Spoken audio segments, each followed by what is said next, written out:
Hello student, this is अरमान शेख और आज हम पढ़ने वाले साइंस का third chapter metals and non metal, धातु और धातु। ये पार्ट हमारी थर्ड है। पार्ट फर्स्ट और पार्ट सेकंड मैंने पहले अपलोड की है। आई होप आपने देखा और मजा और समझ दोनों आ रहा होगा। नहीं देखा तो डिस्क्रिप्शन में लिंक अवेलेबल है। इस चैप्टर के नोट्स भी आपके डिस्क्रिप्शन में अवेलेबल है। आप वहां से इसके नोट्स को डाउनलोड कर सकते हैं। तो बिना टाइम वेस्ट के स्टार्ट करते हैं हम अपनी class. If you like my video please like and subscribe. तो आज का हमारा पहला टॉपिक है कि धातु अधातु के साथ कैसे अभिक्रिया करता है, मेटल्स नॉन मेटल के साथ कैसे रिएक्शन करता है, तो इसकी बात हम करेंगे।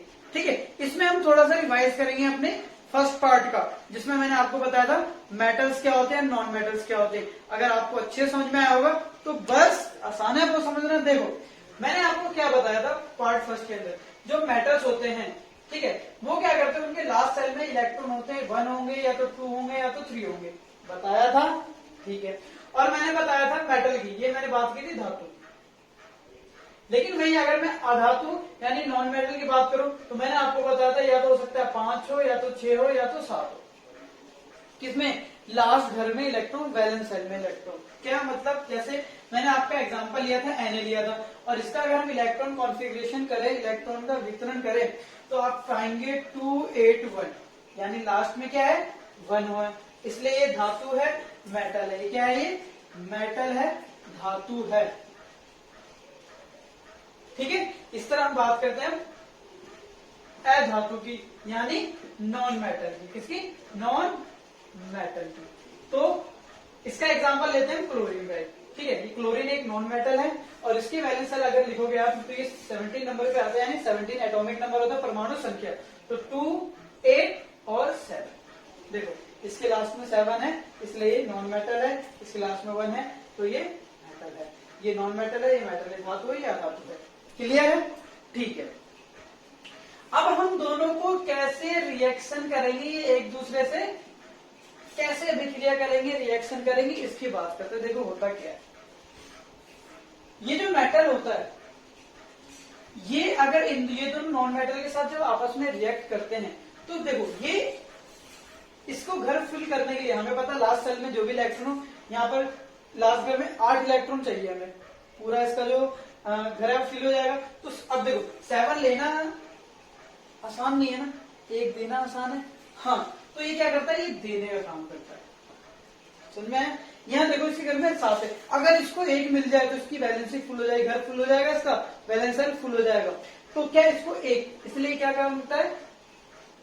अगर ये ले ले तो उसके घर फिल हो जाता है। इसलिए होता क्या है, जो हमारे धातु होते हैं, मेटल्स होते हैं, ये क्या काम करते हैं? देने का काम करते हैं, इलेक्ट्रॉन्स दे देते हैं, जिसमें से उनकी वैलेंसी पूरी हो जाती है। इसलिए इनको हम क्या कहते हैं? धनायन। क्या कहते हैं? धनायन, इंग्लिश में कैटायनेशन। ठीक है, ये इलेक्ट्रॉन गेन करते हैं, लेते हैं, और इनके पर क्या आवेश आ जाता है? इनके पर आवेश आता है ऋण आयन। ऋण आयन यानी क्या होता है? अनायन कहते हैं। ठीक है, क्यों? देखो, ये इलेक्ट्रॉन देते हैं, इसलिए इनके पास जो आवेश आता है, जो चार्ज आता है, वो पॉजिटिव होता है। क्या होता है? पॉजिटिव, जिसको हम कटायन कहते हैं, धनायन कहते हैं। प्लस का चार्ज धनायन कहते हैं ना, प्लस। बताता हूं अभी। और ये इलेक्ट्रॉन लेते हैं, इसलिए इनके पास माइनस का चार्ज आता है, यानी आवेश माइनस का आता है, इसलिए इसको हम ऋणायन कहते हैं, यानी अनायन कहते हैं। देखो, ये इलेक्ट्रॉन देगा, कितना इलेक्ट्रॉन दे रहा है? 1 इलेक्ट्रॉन, इसलिए इसके पास प्लस का चार्ज। ऐसे करके ये क्लोरीन क्या कर रहा है? 1 इलेक्ट्रॉन ले रहा है, इसमें माइनस का चार्ज आएगा। समझ में आ गया? हम क्लोरीन को N+ क्यों लिखते हैं और Cl नेगेटिव इसको क्यों लिखते हैं? क्योंकि जो ये, और याद रखना, ये एक मेटल है और ये क्लोरीन एक नॉन मेटल है, एक धातु है या धातु है। इस पे प्लस चार्ज क्यों आता है? क्योंकि ये इलेक्ट्रॉन देता है, इसलिए धनायन, और ये लेता है। अब ये दोनों आपस में क्या करेंगे? ये देगा और ये लेगा। देने लेने से क्या होगा? इनके बीच में बंधन बनेगा। क्या बनेगा? इनके बंधन बनेगा, और उसको कहते हैं हम आयनिक बॉन्ड। ठीक है, ठीक है, आयनिक बनता है। और जिस वजह से हम इसको क्या कहते हैं, आयनिक बॉन्ड बनता है इनके बीच में। इसलिए ये जो आपस में जो मिलके बनाते हैं तो ये आयनिक कंपाउंड बनाते हैं, यानी आयनिक यौगिक। जैसे ये दोनों जब आपस में मिलेंगे तो ये बनाएंगे NaCl, इस पे प्लस है इस पे माइनस, और इस तरह के कंपाउंड को हम क्या कहते हैं, आयनिक यौगिक, यानी आयोनिक कंपाउंड। समझ में आया? हाँ, मेटल देता है, नॉन मेटल लेता है, धातु देता है लास्ट घर से, और जो हमारा अधातु होता है वो ले लेता है। तो इनके बीच से बंधन बनता है और ये क्या होते हैं, इस तरह से एक कंपाउंड बनाते हैं, और इसको हम क्या कहते हैं, आयनिक यौगिक यानी आयनिक कंपाउंड कहते हैं। अभी हम सीखेंगे कैसे बनेगा, इसको हम अच्छे से सीखेंगे। आयनिक कंपाउंड, आयनिक यौगिक समझ में आया क्यों है, क्योंकि आयन से मिलकर बनते हैं। तो मेटल और नॉन मेटल कैसे रिएक्ट करते हैं हम देखा, अब हम इनको बना के देखते हैं। हम क्या करने वाले, निर्माण करने वाले NaCl का और मैग्नीशियम क्लोराइड का, सोडियम क्लोराइड और मैग्नीशियम क्लोराइड का फॉर्मेशन करने वाले हैं। आपके एग्जाम में एज इट इज क्वेश्चन आएगा कि इलेक्ट्रॉन के ट्रांसफर से, कि इलेक्ट्रॉन जब ट्रांसफर होते हैं, ठीक है, जो इलेक्ट्रॉन एक जगह से दूसरी जगह जाते हैं, तो उस ट्रांसफर की वजह से जो इनका निर्माण होता है, इनका पूरा निर्माण यानी कंस्ट्रक्ट करके आपको दिखाना है कैसे बनता है। तो मैं बताता हूँ कैसे बनता है। देखो NaCl की बात करते हैं, यहाँ पर आपके एक कंपाउंड बना, लेकिन इसमें एलिमेंट्स आपका एक Na है और एक Cl है। तो देखो Na को हम कैसे लिखते हैं, देखो ये हमारा N है, ठीक है, Na हमने लिख दिया। जी हाँ, Na के घर में Na का अगर घर बनाओ बढ़िया सा, क्या होता है 2 8 1, यही होता है ना, लास्ट घर में एक इलेक्ट्रॉन होता है, ठीक है। इसको मैं ऐसे लिख सकता हूँ Na प्लस E माइनस 2 8। देखो अगर मैं आपको बोलूं 5 को आप ऐसे लिख सकते हो 4 प्लस 1, इनको सॉल्व करके तो वापस से आ जाएगा। तो मैंने वही किया, देखो इसके पास क्या था 2 8 था और ये 1 का है, जी हाँ 1 ये रहा। इसने Na ने क्या कर दिया, एक इलेक्ट्रॉन दे दिया, अपने से अलग कर दिया। क्यों कर दिया, ताकि ये स्टेबल, देखो स्टेबल भी हो गया, घर फुल है इसका, आराम से मौज कर रहा है, ठीक है। और इसने एक अलग कर दिया। अगर एक अलग किया है तो एक लगाओगे, अगर 2 इलेक्ट्रॉन दिए हैं तो 2 लगाओगे, 3 इलेक्ट्रॉन दिए तो 3। यहाँ पर हम क्यों नहीं लगा रहे, क्योंकि एक दिया है, लेकिन मैं लगा देता हूँ, चलो कोई दिक्कत नहीं, वैसे हमें लगाने की जरूरत नहीं है, ठीक है। बात समझ में, 2 एक और एक, ठीक है। जब कोई देता है तो क्या बनाता है, कौन सा आयन बनाता है, कटायन, धनायन बनाता है, इसलिए इसके पास क्या लग जाएगा, प्लस का चार्ज लग गया। समझ में, एक एक चीज अच्छे से समझनी है आपको। हाँ चलो, ये तो बात हुई हमारे Na। अब बात करते हैं Cl की, क्लोरीन की बात करते हैं। क्लोरीन के पास होता है 2 8 7। करता क्या है, ये क्या करता है, एक इलेक्ट्रॉन लेगा, एक इलेक्ट्रॉन लेगा, एक है इसलिए लगाने की जरूरत नहीं है, ठीक है। याद रखना, यहाँ पर इसने एक इलेक्ट्रॉन दिया तो एक प्लस चार्ज आया, अगर 2 इलेक्ट्रॉन देता तो 2 प्लस चार्ज आता, 3 इलेक्ट्रॉन देता 3। इस तरह यहाँ पर देखो, यहाँ पर ये एक इलेक्ट्रॉन ले रहा है, तो अब क्लोरीन कैसा दिखेगा, 2 8 8 हो जाएगा। देखो क्या हुआ, 7 था, लेकिन एक इसके पास आया, जैसे ही इसके पास एक आया, अगर मैं बोलूं आपके पास 4 था और एक प्लस कर दिया तो क्या हो गया, 5 हो गया ना। तो इसके पास इतना था, एक इलेक्ट्रॉन आ गया, तो पहले 7 था, अब कितना हो गया, 8 हो जाएगा। लेकिन इस पे चार्ज क्या आ गया, माइनस का आ गया। क्यों आ गया, क्योंकि मैंने बताया ना, जो लेगा तो वो क्या होगा जी, वो होगा आपका क्या जी, ऋणायन यानी अनायन, ठीक है। तो ये इस तरह आ गया, कितना क्लियर है, ठीक है। इस तरह हम Mg और Cl का भी करेंगे, हम आगे देखेंगे। इतना करने के बाद अब इसको देखो क्या करना है आपको, ये हमने बस बता दिया, एग्जामिनर को बता देंगे ऐसे कि इस तरह से इनके अंदर होता है कंस्ट्रक्शन। अब क्या होगा, देखो Na का जो चार्ज आएगा, Na एक इलेक्ट्रॉन दे रहा है, तो Na के पास एक इलेक्ट्रॉन है लास्ट घर, अब लास्ट घर में, लास्ट सेल में, लास्ट कक्ष में जितने इलेक्ट्रॉन उसको दिखाते हैं। और जो हमारा क्लोरीन था, उसी घर में कितने इलेक्ट्रॉन होते हैं लास्ट में, देखो इसी घर में एक था तो एक बना दिया, इसी घर में 7 थे तो 7, 1 2 3 4 5 6 7, ठीक है। उसको मैं थोड़ा दूर में बना देता हूँ ताकि आपको अच्छे से समझे, 1 2 3 4 5 6 7। अब यहाँ पर मैंने डॉट यूज किया, यहाँ पर मैंने क्रॉस यूज किया, और ये डॉट और ये क्रॉस इलेक्ट्रॉन्स हैं, अलग अलग यूज किया ताकि आपको कंफ्यूजन ना हो। इस डॉट का मतलब है ये सोडियम का इलेक्ट्रॉन है, लास्ट वाला, लास्ट घर वाला, लास्ट सेल वाला, और इस क्रॉस का मतलब है क्लोरीन का इलेक्ट्रॉन है, लास्ट सेल वाला, लास्ट घर वाला। ठीक है, होता क्या है, ये चीज यहां लिखी और इसके घर को हमने यहां बना दिया। ये एक इलेक्ट्रॉन इसको दे देगा, जब ये दोनों जब आपस में मिलेंगे तो ये इलेक्ट्रॉन इसको दे देगा। ठीक है, जब ये एक इलेक्ट्रॉन इसको देगा तो देने से क्या होगा, क्या होगा देने से, जी हाँ, ये कुछ ऐसा नजर आएगा। Na देखो, इस पे इसने एक दे दिया तो इस पे प्लस चार्ज आ गया। ठीक है, और क्लोरीन ने ले लिया, इसको हम इस तरह लिख देते हैं, इस पे आ गया माइनस चार्ज। ध्यान से देखो, चीजें वही थी, बस हमें इस तरह लिखते। देखो, इसने एक दे दिया इलेक्ट्रॉन, देखो दे दिया तो Na के ऊपर आ गया प्लस चार्ज, क्योंकि इसने दे दिया है।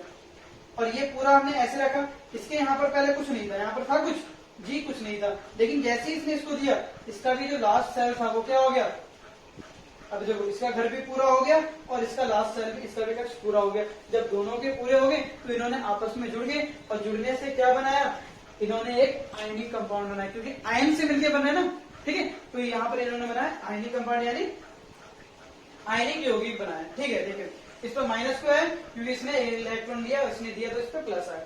इसको एक और चीज और अच्छे से समझने के लिए हम क्या करते हैं, मैग्नीशियम का एग्जांपल देखते हैं। इसे देखते हैं, हम ये बनाते हैं, इसमें थोड़े से और आपको चीजें क्लियर हो जाएगी। देखो यहाँ पर हमारा पहले Mg है, तो हमने Mg लिख दिया। ठीक है, अगर मैं मैग्नीशियम की बात करूं तो मैग्नीशियम नंबर 282 होता है। मैग्नीशियम आता है आपके 12वें नंबर पे, एटॉमिक नंबर 12 होता है इसका। ठीक है, परमाणु संख्या इसकी 12 होती है।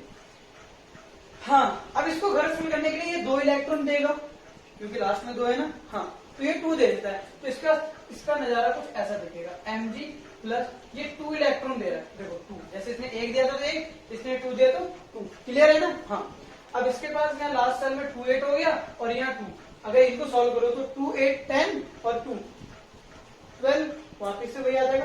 तो इस तरह हमने लिख दिया, जिस तरह हमने सोडियम का लिखा। तो ठीक है, ठीक है। इस तरह अगला हमारा क्लोरीन है, तो यहाँ पर 2 क्लोरीन, तो डबल बार नहीं लिखना, लिखना एक ही बार है, बस दिखा देना। में क्लोरीन है, क्लोरीन क्या करेगा, एक इलेक्ट्रॉन ले लेता है, इसके घर में 2 8 7 होता है, ये एक ले लेता है। और सॉरी, यहाँ पर इसने जब 2 दे दिया तो यहाँ पर इसके पास क्या आएगा, 2 प्लस चार्ज आएगा। ठीक है, और इसने क्या किया, एक ले लिया, तो यहाँ पर क्या आ जाएगा, Cl नेगेटिव आ जाएगा, और इसका घर 2 8 8 हो जाएगा। सेम एज क्लोरीन क्या करता है, 7 होता है घर में, एक ले लेता है, 2 8 8 बन जाता है, लेकिन उस पर माइनस आ गया, इधर इसने 2 इलेक्ट्रॉन दे दिया, इसलिए इस पर क्या आ गया, 2 प्लस का चार्ज आ गया। क्लियर है। हाँ, अब हम आगे चलते हैं, अगला स्टेप हमारा ये बताता हूं। देखो क्या होगा, Mg है, Mg के लास्ट में कितने, 2 इलेक्ट्रॉन है। लो जी लो, बना दिया हमने 2 इलेक्ट्रॉन। क्लोरीन कितना है यहाँ पर, अब यहाँ देखो क्लोरीन कितना है, 2। पहले कितना था, 1 था, तो 1 ही रखा था। यहाँ पर क्लोरीन कितना है, 2, तो यहाँ पर हम 2 क्लोरीन रखेंगे। समझ में आई बात मेरी। हाँ, एक को इसको देगा, एक इसको देगा, तभी तो 2 है उसके पास। हाँ, तो इसके घर के देखो, क्लोरीन के लास्ट में तो 1 2 3 4 5 6 7, इसलिए 1 2 3 4 5 6 7। इस क्लोरीन का भी एक घर खाली, इसका भी घर खाली। क्या होगा, ये मैग्नीशियम एक इसको दे देगा, एक इसको दे देगा, जब ये जुड़ेंगे।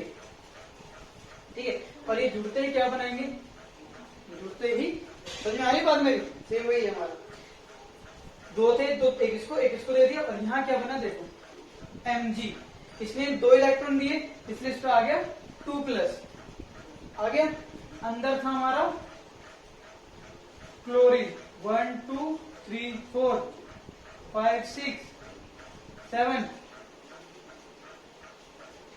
इसके घर पूरे हो गए।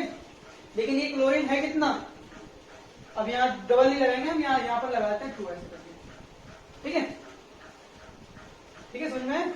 यहाँ पर हम कोने पे क्या लगा देंगे, ऐसे 2 लगा देंगे। अगर आप इसको देखना चाहो तो ऐसे लिख सकते हैं, Mg 2 प्लस Cl ऐसे करके यू करके यहाँ पर 2 लगाएगा हमारा। ठीक है, यहाँ पर 1 ऐसे, तो क्या बन गया, जी हाँ, ये आपका बन गया MgCl2 का इलेक्ट्रॉन स्ट्रक्चर से हमने बना दिया, और ये हमारा था NaCl। समझ में आई चीज। तो इस तरीके से हमारा आयनिक कंपाउंड बनता है। ठीक है, कुछ और एग्जांपल देखते हैं ताकि चीजें अच्छे से क्लियर हो जाए हमें। ठीक है, बिल्कुल अच्छे से क्लियर करना है। अब देखो यहाँ पर Na2O का निर्माण करना है। तो देखो Na2O का निर्माण करने के यहाँ पर हमारे पास दो एलिमेंट है, एक हमारा Na है, तो Na को कैसे लिखते हैं अभी मैंने बताया आपको 281, तो यहाँ Na आ गया, प्लस में ये एक इलेक्ट्रॉन दे देता है, तो इसके पास 28 हो जाता है, और इसने एक इलेक्ट्रॉन दे दिया, तो एक इलेक्ट्रॉन दे दिया इसलिए इस पे क्या आ गया, प्लस का चार्ज आ गया। करा था अभी हमने, हाँ सेम हो गया। इसलिए आप O का बना दो। यहाँ पर ऑक्सीजन है, तो ऑक्सीजन क्या होता है, ऑक्सीजन की लास्ट में होता है 26 होता है, और ये लेने का काम करता है, और ये एक अधातु है, नॉन मेटल है, तो ये 2 इलेक्ट्रॉन लेगा, 6 है इसके घर में, और 2 ले लेगा, कितने हो जाएंगे 8, इसका घर पूरा हो जाएगा। ठीक है, और जैसे ये लेगा तो ये ऑक्सीजन जो है अब इसका कितना हो जाएगा 28 हो जाएगा, और इसने 2 ले लिया इसलिए इसको 2 नेगेटिव, इसको 2 इलेक्ट्रॉन चाहिए, इसे 2 नेगेटिव। पता है ना ऑक्सीजन का जो होता है 8वें नंबर पे आता है, तो 26 हो गया इलेक्ट्रॉन वितरण, और ये हमारे 11वें नंबर पे होता है, तो 281 हो गया। ठीक है, इसलिए हमने इसको कर दिया। इतना करने के बाद अब क्या करेंगे, हाँ Na, ठीक है कर दिया हमने, Na का यहां रख दिया हमने। Na के पास कितने इलेक्ट्रॉन है, 1 इलेक्ट्रॉन। ठीक है, 1 इलेक्ट्रॉन, लेकिन Na है क्या यहाँ पर कितना 2, पिछली बार 2 क्लोरीन था, इस बार 2 Na, तो Na हम बना देंगे 2। इसके पास भी 1 इलेक्ट्रॉन है, इसके पास भी इलेक्ट्रॉन। ऑक्सीजन कितना है हमारे पास, ये एक ही है तो ठीक है। इसी घर में कितने इलेक्ट्रॉन होते हैं, लास्ट घर में 6, तो 1 2 3 4 5 6 कर दिया 6। ठीक है, जब ये मिलेंगे आपस में तो ये एक इलेक्ट्रॉन इसको ऐसे दे देगा और ये इलेक्ट्रॉन इसको ऐसे दे देगा। ऐसे देने से क्या होगा, इस तरह जब ये देगा तो ये आपका बनेगा Na 1 2 3 4 5 6 7 8, ये 2 नेगेटिव, N2 है यहाँ पर, और ये देखो इसके पास 2 इलेक्ट्रॉन थे, इसने दोनों इलेक्ट्रॉन इसको दे दिए। इसके घर में हो गया 8, लास्ट घर में कितने इलेक्ट्रॉन हो गए, लास्ट सेल में 2 2 4 2 6 2 8 हो गए, और इसके पास 2 थे उसको दे दिए। देखो Na यहाँ पर 2 था तो हमने 2 लगा दिया, जैसे पिछले केस में हमारा क्लोरीन 2 था। हाँ, इसने दिया 1 इलेक्ट्रॉन, एक ही दिया ना, 2 इलेक्ट्रॉन दे दी, एक दिया इसने, एक दिया इसने, ऐसे 2 थे, दोनों ने एक दिया, इसलिए प्लस 1 आया। अगर 2 इलेक्ट्रॉन दे दो तो 2 प्लस आता, लेकिन एक ही इलेक्ट्रॉन दे रहा है ना, हाँ, लेकिन ये 2 थे। इस तरह फिर इसने कितने लिए, 2 इलेक्ट्रॉन लिए, इसलिए इसमें 2 नेगेटिव। क्लियर, ठीक है। यहाँ पर जो अगला MgO है बनाओ, अगर कोई डाउट होता है तो कमेंट कीजिए, और ग्रुप में तो वही आप वहां पर मुझसे पूछ सकते हैं, लेकिन इतना करने के बाद मुझे नहीं लगता कि आप इसको नहीं कर पाएंगे। ठीक है, नेक्स्ट देखते हैं। नेक्स्ट है हमारा कि जो आयनिक कंपाउंड यानी आयनिक यौगिक क्या होता है, तो बताता हूँ। आयनिक कंपाउंड होता है the compound form by transfer of electron from a metal to a non metal are called ionic compound. ठीक है, जो हमारा आयनिक यौगिक होता है जब हमारा धातु इलेक्ट्रॉन का ट्रांसफर करता है, इलेक्ट्रॉन देता है किसको, अधातु को, तो उनसे जो हमारा यौगिक बनता है उसे हम क्या कहते हैं, आयनिक यौगिक कहते हैं। मैंने समझा दिया था इसको, जैसे अभी हमने NaCl बनाया है, ठीक है, मैग्नीशियम क्लोराइड बनाया, इसमें क्या करता था, धातु जो होता था मेटल, वो इलेक्ट्रॉन देता था किसको, अधातु को, नॉन मेटल को, और वो मिलकर क्या बनाते थे, कंपाउंड बनाते थे, यौगिक बनाते थे, और इस कंपाउंड को हम क्या कहते हैं, आयनिक कंपाउंड यानी आयनिक यौगिक कहते हैं। अब बात करते हैं इसकी फिजिकल प्रॉपर्टी की, भौतिक गुणधर्म की बात करते हैं। ठीक है, सबसे पहला हमारा भौतिक प्रकृति यानी फिजिकल नेचर की बात करते हैं। तो जो हमारे आयनिक यौगिक होते हैं, जैसे हमने NaCl बनाए, ये आयनिक कंपाउंड क्या होते हैं, सॉलिड होते हैं, ठोस होते हैं, या तो हमारे कठोर होते हैं, हार्ड होते हैं, ये भंगुर टाइप के होते हैं। कहने का मतलब क्या है, NaCl नमक होता है, नमक होता है, क्या होता है, सॉलिड होता है, ठोस होता है, हार्ड भी होता है। अगर आप बिल्कुल तगड़ा वाला नमक लो, बड़ा सा कभी कभी आ जाता होगा, ठीक है, तो और क्या होता है, इसको अगर आप तोड़ो तो क्या टूट जाते हैं, हाँ, इसे हम भंगुर कहते हैं। तो इस तरीके से ये आयनिक कंपाउंड होता है। ठीक है, सेकंड है हमारा गलनांक और क्वथनांक, मेल्टिंग और बॉइलिंग पॉइंट जो होता है आयनिक यौगिक का, आयनिक कंपाउंड का, ये बहुत ज्यादा हाई होता है। क्यों होता है, जैसे हमने देखा NaCl है, ये जो आपस में बने हैं, किससे बने हैं, Na ने अपना प्लस और क्लोरीन का माइनस, ये आयन से मिलके बने होते हैं। किससे? आयन से मिलके बने होते हैं, जिस वजह से इनके बीच में जो आकर्षण बल होता है बहुत ज्यादा मजबूत होता है, जिस वजह से अट्रैक्शन फोर्स भी बहुत ज्यादा होता है, जिस वजह से क्या होता है, कौन सा फोर्स होता है? इलेक्ट्रिसिटी वाला। हाँ, मतलब इसको आप तोड़ नहीं सकते जल्दी, जिस वजह से इनका मेल्टिंग और बॉइलिंग पॉइंट, गलनांक और क्वथनांक क्या होता है? हाई होता है। ठीक है। थर्ड है हमारा सोल्युबिलिटी यानी घुलनशीलता। ठीक है, ये क्या होता है इनका? ये वाटर के साथ यानी जल के साथ तो बहुत जल्दी से डिसॉल्व हो जाते हैं, मिल जाते हैं, लेकिन वही केरोसिन या पेट्रोल के साथ अगर आप आयनिक कंपाउंड को, यौगिक को मिलाओगे तो वो जल्दी से मिक्स नहीं हो पाते। ठीक है। फोर्थ है आपका कंडक्शन ऑफ इलेक्ट्रिसिटी, विद्युत की चालकता। ये जो हमारे आयनिक यौगिक होते हैं, ये अगर गलित अवस्था में, मोल्टेन स्टेट में अगर होंगे तो ये इलेक्ट्रिसिटी को कंडक्ट करेंगे, विद्युत का चालन करेंगे। कहने का मतलब क्या है? अगर हमारे पास कोई भी आयनिक यौगिक है, आयनिक कंपाउंड है, वो अगर गीली अवस्था में है, मोल्टेन स्टेट में, तो अगर आप उसमें करंट डालोगे, इलेक्ट्रिसिटी डालोगे तो उसके अंदर फ्लो होगी। लेकिन वो अगर सॉलिड फॉर्म में यानी ठोस अवस्था में है आपके पास, क्या? आयनिक कंपाउंड, आयनिक यौगिक, अगर आप उसमें इलेक्ट्रिसिटी डालोगे, विद्युत डालोगे, तो वो विद्युत का चालन, इलेक्ट्रिसिटी को कंडक्ट नहीं करेंगे। तो बात करते हैं, यहाँ पर हमने प्रॉपर्टीज पढ़ी। यहाँ पर क्वेश्चन आ जाता है आपका कि जो आयनिक कंपाउंड होते हैं, आयनिक यौगिक होते हैं, वो इलेक्ट्रिसिटी को मोल्टेन स्टेट में क्यों करते हैं? मोल्टेन स्टेट में यानी गलित अवस्था में क्यों करते हैं? क्योंकि इसका आंसर आप ये दोगे, क्योंकि ये आयन रिलीज करते हैं। मैंने बताया था ना आपको सेकंड चैप्टर में, आयन निकालते हैं। ठीक है, आयन रिलीज करते हैं। और क्वेश्चन आ जाता है कि इनका मेल्टिंग और बॉइलिंग पॉइंट, गलनांक और क्वथनांक क्या होता है, ज्यादा क्यों होता है? तो मैंने आपको बताया क्योंकि ये एक दूसरे से आयनिक बॉन्ड से बंधे होते हैं। इनके बीच में जो बंधन होता है वो कौन सा होता है? आयनिक होता है, जिस वजह से उनके बीच में आकर्षण बल जो होता है, अट्रैक्शन फोर्स क्या होता है, वो बहुत ज्यादा मजबूत होता है। इसलिए इनका मेल्टिंग और बॉइलिंग पॉइंट, गलनांक और क्वथनांक क्या होता है? बहुत ज्यादा होता है। ठीक है, इस तरह से आपके क्वेश्चन आ सकते हैं। तो जो चीज मैंने बताया है इसको आपको एज इट इज लर्न करना है। ठीक है, आज के टॉपिक में हमने सिर्फ किसकी बात की? आयनिक कंपाउंड, आयनिक यौगिक की, कैसे बना, कैसे किया। ठीक है, अगली पार्ट में हम नेक्स्ट देखेंगे।